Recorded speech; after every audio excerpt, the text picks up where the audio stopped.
De Nueva Izquierda, bienvenida a ADM, Priscila Otón. Bienvenida a ADM, Priscila Otón. Con hinchada propia. ¿Cómo están? Bienvenida, Priscila. Gracias. Buenas tardes. Mira, Buenas este tardes. matecito lo tenemos preparado para vos. Muy bien, Contame. qué buen procedimiento. ¿Días movidos? Bastante. Bastante, pero bueno, ya terminando. Bastante en realidad el año, ¿no? Movidito todo el año. ¿Cómo es esto de encarar una intendencia? ¿Cómo surgió la idea? Mira, en cómo empezaste realidad a es la pensarlo? segunda vez Ujú. que soy candidata a intendenta. O sea, que es algo que ya más o menos conozco, digamos, cómo se hace. Pero creo que es un momento particular y muy especial para lograr la conexión con la gente. Digamos, es un momento para los partidos, en particular creo que para los partidos por ahí más chicos, especial para poder conectarse con la gente y un momento en el que la gente también tiene una predisposición distinta al resto de la vida de los años, en el cual tiene ganas de escuchar propuestas. ¿Propuestas diferentes quizás? ¿Otras propuestas? ¿Otra gente? Yo creo que hay un poco de todo, ¿no? Hay gente que está muy convencida, y de eso se trata el juego de la democracia, que está muy convencida de seguir votando, digamos, a los gobernantes porque le gustan esas propuestas y esos modelos de gobierno.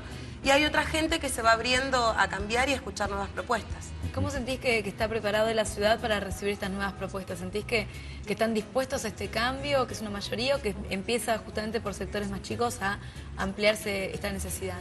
Yo creo que en realidad empieza a plantearse por sectores más chicos. Nosotros no podemos perder de vista el contexto provincial y nacional, que en realidad es la única provincia que sigue gobernada por un partido provincial. O sea, es la única provincia en el país que queda gobernada por un partido provincial y que a lo largo de la historia de las distintas elecciones nunca cambió. Eso, digamos, nos pinta un poquito conservadores, ¿no? en cuanto al voto.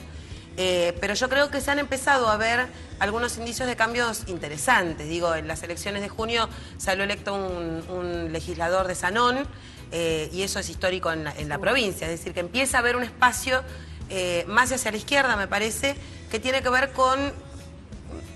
por ahí la gente se referencia con aquellos que llevamos adelante siempre la voz de los trabajadores, de los más necesitados, quizás.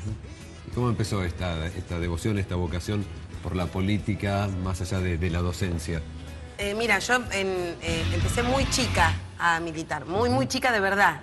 A los 12 años ya estaba dando vueltas. ¿Y qué venía ya parte familiar, ya desde tan chica? Mi papá militaba en el MAS en aquella época, y yo empecé el secundario y empecé a militar, digamos, fue así. Igual yo he tenido la oportunidad de contar que más allá de la política partidaria, mi definición como socialista fue todavía más chica, leyendo un cuento que se llama, que existe pero no está a la venta en ningún lado, y en Argentina existe solo en la Biblioteca del Docente de Buenos Aires, que se llama El País de los Ojos Transparentes. Lo leí en la Biblioteca Alberdi, y que cuenta la historia de un planeta o de un país en realidad, en donde la gente es transparente en sus ojos porque tiene relaciones en las que no existe el dinero. Entonces toda la gente se abastece, se autoabastece, digamos, hay fábricas, hay huertas, hay de todo, pero no hay transacción de dinero. Yo ese libro lo leí cuando tenía 10 años y dije, esto quiero ser yo, quiero vivir en un lugar así, en donde no haya muchos que no tienen todo lo que tienen los que tienen mucho dinero. Eso desde el punto de vista ideológico. Después me enteré que eso se llamaba socialismo y que entonces yo era también socialista. Después vinieron las denominaciones de cada una de esas cosas. Exactamente, exactamente. Y después, bueno, la militancia pasó por la escuela secundaria, fundamentalmente. ¿Escuela secundaria dónde? CP 23, éramos Sí, compañeritos, por acá, claro. compañeritos con Mariano Mansilla, con, bueno, varios de los políticos hoy conocidos. Una generación entonces que estuvo... Exactamente, sí, fue una generación muy, además, creo yo, que nos convino mucho ser parte de la primavera democrática, ¿no? De la vuelta a la democracia. Entonces era como que teníamos muchas oportunidades de expresarnos en todos los sentidos, en todos los sentidos. ¿Y pensabas en esa época ya con una intendencia o pensabas Ni se me con un ocurría. cargo así en algún lugar político, pero no, quizás llegar a postularte y en dos oportunidades? la verdad que no. La verdad que incluso en el primer año que me presenté como candidata, que fue en el 2007, que además fue un año muy particular en la historia de nuestra provincia, para mí fue todo un desafío, porque no es solo, digamos, el encontrarse con la gente permanentemente, sino además enfrentarse a los medios de comunicación, que uno no sabe cómo es, aprender a hablar rapidito, cortito y concreto lo que uno quiere decir, y decirlo de una manera que la gente te pueda entender, digamos, que uno no quede descolgado como un marciano que me está diciendo. Y generar esta confianza que es tan necesaria para los políticos, ¿no? Totalmente. Me imagino que en estos momentos de campaña uno puede ver las cosas mucho más allá del sentido común. Creo que uno como ciudadano puede ver las cosas de una u otra manera, pero ¿qué es lo que vos ves hoy haciendo campaña en distintos lugares, barrios, conociendo distintas realidades? ¿Cuál es tu síntesis de cómo está Neuquén hoy? Mira, es muy interesante porque la gente, más allá de después cómo se expresa eso en el voto, ¿no? Más allá de eso, la gente está muy clara, por ejemplo, en relación al transporte.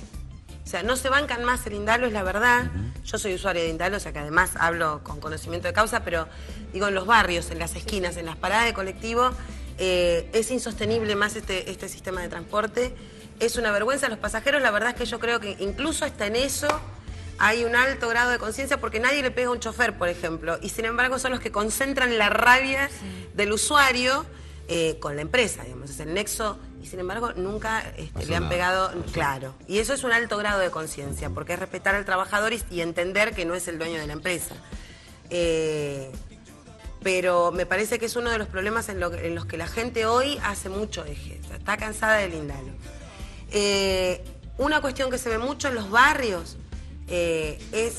y que yo creo que va ligada de la mano a un montón de otras cuestiones que no se han resuelto, no solo en el municipio, sino tampoco en la provincia, que tiene que ver con los lugares de esparcimiento, de recreación, de deporte, de cultura para los jóvenes. No los hay, y es una cadena, y eso, no solucionar ese problema, hace una cadena viciosa y un círculo que no se resuelve y que termina en la delincuencia. No porque poner un espacio cultural o recreativo solucione el tema de la... Pero eso, de la mano de políticas que tengan que ver con la atención primaria de nuestra juventud, colabora, empieza a solucionar el problema y colabora mucho. Yo decía, me preguntaban si el tema de la inseguridad estaba instalado. Yo creo que no como lo muestran los medios, el tema de la inseguridad, pero cuando uno empieza a consultarle a la gente, porque en los barrios también, sobre todo en el oeste, hay delincuencia, hay robos, hay asaltos y pasan todo ese tipo de cosas, pero la gente no le sale natural como primer medida decir lo que tiene que haber acá es más policía, porque de hecho tienen una historia cotidiana que los hace estar seguros de que más policía en esos lugares significa una provocación prácticamente. Digo, y hay causas que explican el por qué esto y por qué la policía o más policía no quiere decir mayor seguridad. Digo, todo San Lorenzo tiene una historia de represión con la policía de la provincia que no pueden poner, digamos, de un día para otro en función de cuidar a la gente. Y hay lamentablemente digo, hay una historia y un trayecto hecho entre los vecinos de la ciudad y de la provincia también, con la policía en un lugar de absoluta represión.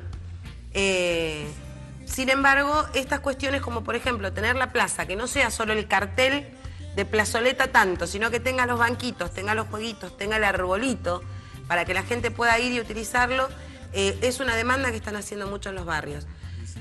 Yo creo que las distintas gestiones de los distintos partidos que han pasado por el municipio, por lo menos estos últimos 10 años, han profundizado la brecha entre un centro que a mí me encanta, yo lo comparto, lo disfruto, me encanta verlo verde, me encanta ver los monumentos, me encanta saber que tenemos un Museo Nacional de Bellas Artes, pero soy maestra, doy clases en los barrios y cuando tenemos todo ese legado tan interesante en nuestro centro y tenemos alumnos que no conocen el centro, y no estoy hablando de alumnos de Balsa, de Las Perlas, de Valentina, estoy hablando de Colón para allá, ¿entendés? Te da un poquito de rabia y de indignación como vecina simplemente. Ya si a eso le sumo el conocimiento y la postulación, digamos, pasa a ser un tema central. No podemos seguir profundizando la brecha que generan los ejecutivos y los deliberantes entre el centro y los barrios. Y en esto sí hay que ser también categórico, no es solo el oeste. Nuestros barrios más viejos, que están cerca del puente, toda esa zona de Chacra, nosotros decimos que es casi un viaje al pasado. Viajar al oeste y viajar a esos barrios, que son los más viejos de Neuquén, es encontrarse con una realidad triste y dura de casas con letrinas, por ejemplo, con calles que no tienen asfalto. Y eso es parte de la realidad de Neuquén y tiene que ser parte de una remediación histórica de los barrios y de los vecinos de la ciudad.